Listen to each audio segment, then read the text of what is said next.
നമസ്കാരം, മലയാളി വാർത്തയിലേക്ക് സ്വാഗതം. അതീവ സുരക്ഷ വേണ്ടുന്ന ഇടം, ജയിൽ അധികൃതർക്ക് പാളിയോ? വെഞ്ഞാറമൂട് കൂട്ടക്കൊലക്കേസ് പ്രതി അഫാൻ പൂജപ്പുര ജയിലിൽ ആത്മഹത്യയ്ക്ക് ശ്രമിച്ചത് ജയിൽ അധികൃതർക്ക് തലവേദനയാകുന്നു. അതീവ സുരക്ഷ വേണ്ട ഇടമാണ് UT ബ്ലോക്ക്. സ്ഥിരം പ്രശ്നക്കാരായവരെ പാർപ്പിക്കുന്ന ഇടം. UT ബ്ലോക്കിലെ സെല്ലുകളിലുള്ളത് മാവോയിസ്റ്റ് തടവുകാരും ഗുണ്ടകളും പ്രശ്നക്കാരും ഉള്ള മേഖല. അതായത് സദാ പോലീസിൻ്റെ കാവൽ വേണ്ടുന്ന ഇടം. ഇവിടെയാണ് അഫാൻ കയറി തൂങ്ങിയത്. ജയിൽ അധികൃതർക്ക് ഇതിലും വലിയ പണിയൊന്നും കിട്ടാനില്ല. ഇതാണോ ജയിലിലെ സുരക്ഷ? സുരക്ഷയ്ക്ക് മതിയായ ജീവനക്കാർ ഉണ്ടായിരുന്നില്ലേ? പ്രത്യേക സുരക്ഷ വേണ്ട ഇടത്തും ഇത്ര കെയർലെസ് ആണോ ജയിൽ സംവിധാനം? തുടങ്ങി കോടതിയുടെ ചോദ്യങ്ങൾക്ക് മറുപടി പറയേണ്ടി വരും. ഒപ്പമുണ്ടായിരുന്ന തടവുകാരൻ ഫോൺ ചെയ്യാൻ പോയ സമയത്താണ് ആത്മഹത്യാ ശ്രമം നടന്നത്. എല്ലാ സമയവും നിരീക്ഷണം ഉറപ്പാക്കേണ്ട പ്രതിയായിരുന്നു അഫാൻ. എന്നാൽ സെല്ലിലെ മറ്റൊരു തടവുകാരനെ ജയിൽ അധികൃതർ നിരീക്ഷണത്തിന് നിയോഗിച്ചിരുന്നത്. ഇയാൾ മാറുമ്പോൾ പകരം സംവിധാനം ഉണ്ടായില്ല. ഇതുപയോഗപ്പെടുത്തിയാണ് അഫാന്റെ ആത്മഹത്യാ ശ്രമം നടന്നിരിക്കുന്നത്. CCTV നിരീക്ഷണം പോലും ഉണ്ടായിരുന്നില്ല. കൃത്യമായ ആസൂത്രണം ആത്മഹത്യാ ശ്രമത്തിൽ അഫാൻ നടത്തി എന്നാണ് വ്യക്തമാകുന്നത്. 1-2 ദിവസം അല്ലെങ്കിൽ ഒരാഴ്ചയോ മാസങ്ങളോ കൊണ്ട് നടത്തിവന്ന പ്ലാൻ, അത് കൃത്യമായി അഫാൻ എക്സിക്യൂട്ട് ചെയ്തു. ഇനി അറിയേണ്ടത് ശരിക്കും ആത്മഹത്യാ ശ്രമമോ അതോ ആത്മഹത്യാ നാടകമാണോ നടന്നത് എന്നുള്ളതാണ്. എന്നാൽ ജയിൽ അധികാരികളിൽ നിന്നും വീഴ്ചയൊന്നും ഉണ്ടായില്ല എന്ന വിശദീകരണമാണ് പുറത്തു വന്നിരിക്കുന്നത്.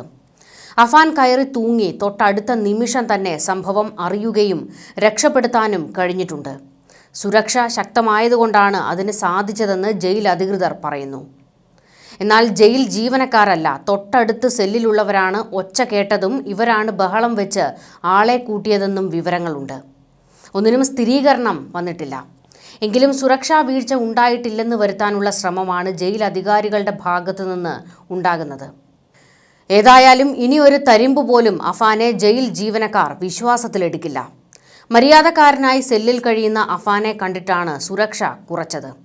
ഞാൻ പ്രശ്നക്കാരനല്ലെന്ന് പോലീസുകാർക്ക് ബോധ്യപ്പെടാൻ വേണ്ടിയുള്ള പ്രവൃത്തികളാണ് അഫാൻ നടത്തിയിരുന്നത്. ഒടുവിൽ കണ്ണൊന്ന് തെറ്റിയപ്പോൾ കയറി തൂങ്ങി പോലീസിനിട്ട് 8ന്റെ പണി കൊടുത്തു. അല്ലെങ്കിൽ തന്നെ ജയിലിലെ സുരക്ഷയെപ്പറ്റിയുള്ള വീഴ്ചകൾ എല്ലായ്പ്പോഴും പുറത്തേക്ക് വരുന്നതാണ്. മതിയായ സുരക്ഷ ഒരിടത്തും ഉണ്ടാകാറില്ല എന്നുള്ള വിവാദങ്ങളും ആരോപണങ്ങളുമൊക്കെ ഇതിനു മുൻപും പുറത്തു വന്നിട്ടുള്ളതാണ്. മാവോയിസ്റ്റ് തടവുകാരും ഗുണ്ടകളും ഒക്കെയുള്ള ബ്ലോക്കിൽ ഇതാണോ സുരക്ഷ വേണ്ടത് എന്നുള്ള ഒരു ചോദ്യം ഉയരുന്നുണ്ട്.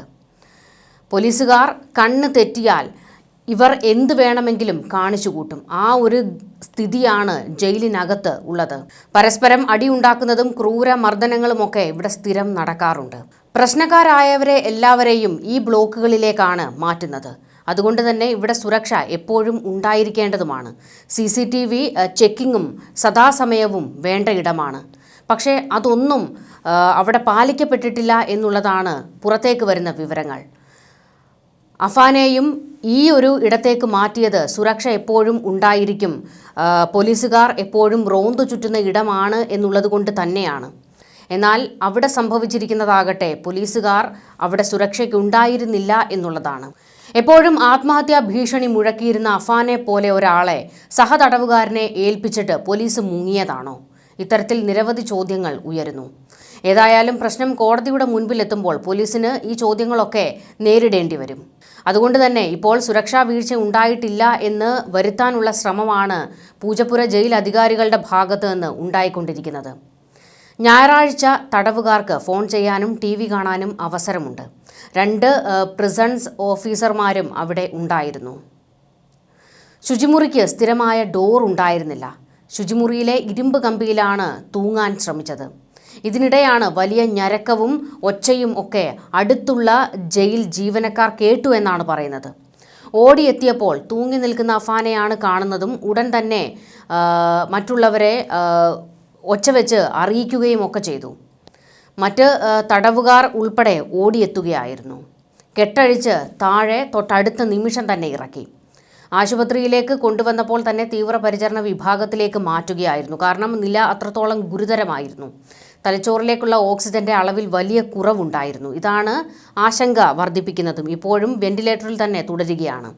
പക്ഷേ അഫാന്റെ പ്രായവും ആരോഗ്യവും ഈ അവസ്ഥയെ മറികടക്കാൻ സഹായിക്കുമെന്നാണ് ഡോക്ടർമാരും വിലയിരുത്തുന്നത്. 23 വയസ്സ് മാത്രം പ്രായമുള്ള അഫാന്റേത് അസാധാരണമായ പെരുമാറ്റങ്ങളാണ് എന്ന് ജയിൽ അധികൃതർ തന്നെയാണ് വ്യക്തമാക്കിയത്. അതായത് ജയിലിലേക്ക് കൊണ്ടുവരുമ്പോൾ ഒരു സാധാരണ ഒരാൾ പെരുമാറുന്നത് പോലെയൊന്നും ആയിരുന്നില്ല അഫാന്റെ പെരുമാറ്റങ്ങൾ. മാത്രമല്ല, അഫാനെ പരിശോധിച്ച ഡോക്ടറും മാനസിക പ്രശ്നങ്ങളൊന്നും അഫാനില്ല, എന്നാൽ ഇത്രയും കൊലപാതകങ്ങൾ നടത്തിയതിൻ്റെ പ്രശ്നങ്ങളൊക്കെ അഫാനിലുണ്ട് എന്ന് പോലീസും പറഞ്ഞിരുന്നു. അതുകൊണ്ട് തന്നെ മാനസികാരോഗ്യ വിദഗ്ധർ കർശനമായി തന്നെ പോലീസിനോട് പറഞ്ഞിരുന്നു, നിരീക്ഷണം ശക്തമാക്കണം, അയാൾ എന്ത് വേണമെങ്കിലും ചെയ്യും, അങ്ങനെ ഒരു മാനസികാവസ്ഥയിലാണ് ഉള്ളതെന്നും. തുടക്കത്തിൽ വലിയൊരു സുരക്ഷയാണ് അഫാന് വേണ്ടി ഒരുക്കിയിരുന്നത്. സദാസമയവും പോലീസുകാർ സുരക്ഷയ്ക്ക് ഈ സെല്ലിൽ ഉണ്ടായിരുന്നു. താനും ജീവനൊടുക്കുമെന്ന് നിരന്തരം അഫാൻ ജയിലിലെത്തിയപ്പോൾ മുതൽ പറഞ്ഞുകൊണ്ടേയിരിക്കുകയായിരുന്നു. ഇതുകൊണ്ട് തന്നെ പ്രത്യേക സുരക്ഷയൊക്കെ അഫാന് വേണ്ടി ഒരുക്കിയതുമാണ്. ജയിൽ അധികൃതർ ഈ അഫാൻ വാശി പിടിക്കുമ്പോഴൊക്കെ പൊറോട്ടയും ചിക്കനും വരെ വാങ്ങിക്കൊടുത്തു എന്നുള്ള വിവരങ്ങളും ഒക്കെ ഉണ്ടായിരുന്നു. ഒടുവിൽ പോലീസിന് തന്നെ 8ന്റെ പണി കൊടുത്താണ് അഫാൻ കയറി അങ്ങ് തൂങ്ങിയത്. പിതൃമാതാവ് സൽമ ബീവിയെ കൊലപ്പെടുത്തിയ കേസിൽ അഫാനെതിരെ അന്വേഷണ സംഘം കഴിഞ്ഞ ദിവസം കുറ്റപത്രം സമർപ്പിച്ചിരുന്നു. Nedumangad judicial first class magistrate കോടതിയിൽ സമർപ്പിച്ച 450 പേജുള്ള കുറ്റപത്രത്തിൽ 120 സാക്ഷികളും 40 തൊണ്ടി മുതലുകളുമാണുള്ളത്. സൽമ ബീവിയോട് അഫാന് വൈരാഗ്യം ഉണ്ടായിരുന്നതായി കുറ്റപത്രത്തിൽ വ്യക്തമായി പറയുന്നുണ്ട്. കടവും അഫാനോട് കടക്കാർ പണം തിരികെ ചോദിച്ചതിലുള്ള ദേഷ്യവുമായിരുന്നു കൊലപാതകങ്ങൾക്ക് പിന്നിലെന്ന് കുറ്റപത്രത്തിൽ പോലീസ് വ്യക്തമായി എഴുതി ചേർത്തിട്ടുണ്ട്. സൽമ ബീവിയോട് ഇടയ്ക്കിടയ്ക്ക് അഫാൻ പണം ചോദിക്കുമായിരുന്നു. അവരുടെ സ്വർണം പണയം വയ്ക്കാനൊക്കെയായി ചോദിക്കുമായിരുന്നു. ആദ്യമൊക്കെ കൊടുക്കുമായിരുന്നു. പിന്നീട് അഫാൻ ഇങ്ങനെ ദൂർത്തടിച്ച് കളയുന്നത് കൊണ്ട് സൽമ ബീവി പിന്നീട് കൊടുക്കാതെയായി. ഈ വൈരാഗ്യം അഫാനിൽ ഉണ്ടായിരുന്നു. സൽമ ബീവിയെ കൊന്നുകൊണ്ടാണ് ഈ കൊലപാതക പരമ്പരകൾക്ക് തുടക്കം കുറിക്കുന്നത് തന്നെ. ഇപ്പോൾ ഒരു ആത്മഹത്യാ ശ്രമത്തിലൂടെ അഫാൻ എന്താണ് ലക്ഷ്യം വെക്കുന്നത് എന്നുള്ള ഒരു ചോദ്യം പോലീസിനെ വലയ്ക്കുന്നുണ്ട്. പുറത്തേക്കിറങ്ങാനുള്ള ഒരു ശ്രമമാണോ നടത്തിയത്? അഫാന് ആരെയെങ്കിലും കാണണം എന്നുള്ള ആഗ്രഹമുണ്ടോ? ഇത്തരത്തിൽ ഒരുപാട് ചോദ്യങ്ങൾ. ഉമ്മയെ കാണണമെന്ന് ഇടയ്ക്കിടെ അഫാൻ പറയുമായിരുന്നു. ബാപ്പയെ കാണണമെന്നുള്ള കാര്യം പറഞ്ഞിരുന്നില്ല. എന്നാൽ ഉമ്മ തന്നെ തള്ളിപ്പറഞ്ഞത് പൂർണ്ണമായും ഉൾക്കൊള്ളാൻ അഫാന് കഴിഞ്ഞിട്ടില്ല. ഉമ്മ തനിക്കൊപ്പം നിൽക്കും എന്നുള്ള ഒരു ഉറച്ച ആത്മവിശ്വാസം അഫാനുണ്ടായിരുന്നു. എന്നാൽ തൻ്റെ ഇളയ മകനെ കൊന്നതോടെ അഫാനോടുള്ള സ്നേഹം തനിക്കില്ലാതായെന്നും ഇനി അവനെ കാണേണ്ടതില്ല എന്നും ഷമീന തന്നെ വെളിപ്പെടുത്തിയിരുന്നു. അങ്ങനെ ഒരു സാഹചര്യത്തിൽ എല്ലാം നഷ്ടപ്പെട്ടു, ഇനി എന്തിന് ജീവിക്കണം എന്നുള്ള ഒരു തോന്നലാണോ അഫാനെ കൊണ്ട് അങ്ങനെ ചെയ്യിച്ചത്, അതോ ഇനി മറ്റെന്തെങ്കിലും ലക്ഷ്യം വെച്ചാണോ എന്നുള്ളതും വ്യക്തമല്ല. എന്തായാലും പെട്ടുപോയത് പോലീസാണ്. ന്യൂസ് ഡെസ്ക് മലയാളി വാർത്ത.